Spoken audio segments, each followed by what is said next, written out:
It's really a pleasant surprise. വല്യമ്മച്ചി, ഇതാരാ വന്നേ നോക്ക്. കണ്ടു. എന്താ ഇപ്പൊ പാട്ടും കൂത്തൊന്നും കേൾക്കാത്തതും ചോദിരേ? മടുത്തോ? മടുത്തതല്ല, അത് ഞാൻ ഒതുക്കി കൊടുത്തില്ലേ. എന്നാലും ശ്രീ വലിയ പാട്ടുകാരാണെന്നൊക്കെ കേട്ടിട്ടുണ്ട്. ചിലപ്പോ പെട്ടെന്ന് പാടിയെന്നിരിക്കും അല്ലേ? ഞാൻ വന്നത് ഞങ്ങൾ ഹിന്ദുക്കളായതുകൊണ്ടാ ഈ ക്രിസ്മസ് ആഘോഷങ്ങളൊന്നും പങ്കെടുക്കാതിരിക്കുന്നത്. അതില് പരിഭവം തോന്നരുത് അമ്മ പറഞ്ഞു. എനിവേ, പക്ഷേ ഹാപ്പി ആൻഡ് മെരി ക്രിസ്മസ്. കാപ്പൊടിച്ചിട്ട് പോവാം. വേണ്ട, എനിക്ക് പോണം. വല്യമ്മച്ചിയുടെ സ്പെഷ്യൽ പ്രാവൻ സൂപ്പ് ഉണ്ട്, എന്റെ മമ്മിക്ക് ഏറ്റവും ഇഷ്ടമുള്ളത്. കഴിച്ചിട്ട് പോവാം. അല്ല, അമ്മ ഗുരുവായൂർക്ക് പോകാൻ കാത്തേക്കാ. ഞാൻ കൊണ്ടുപോയി. പോട്ടെ പോട്ടെ.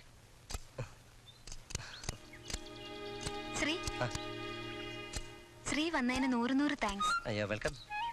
പിന്നെ ഞങ്ങളിന്ന് ഡയമണ്ട്സാരുമായി കരോൾ പാർട്ടിക്ക് പോകുന്നുണ്ട്. ശ്രീ വരുന്നോ? ഒരു രസം. അതിനൊന്നും ഞാനില്ല. ഹിന്ദു ആയതുകൊണ്ട് ക്രിസ്മസിന് വരണ്ട, എന്റെ ബർത്ത്ഡേ പാർട്ടിക്ക് വന്നൂടെ? എന്താ വരില്ലേ? വരാം. പിന്നെ എന്റെ ഒരു പ്രസന്റ്. Thank you.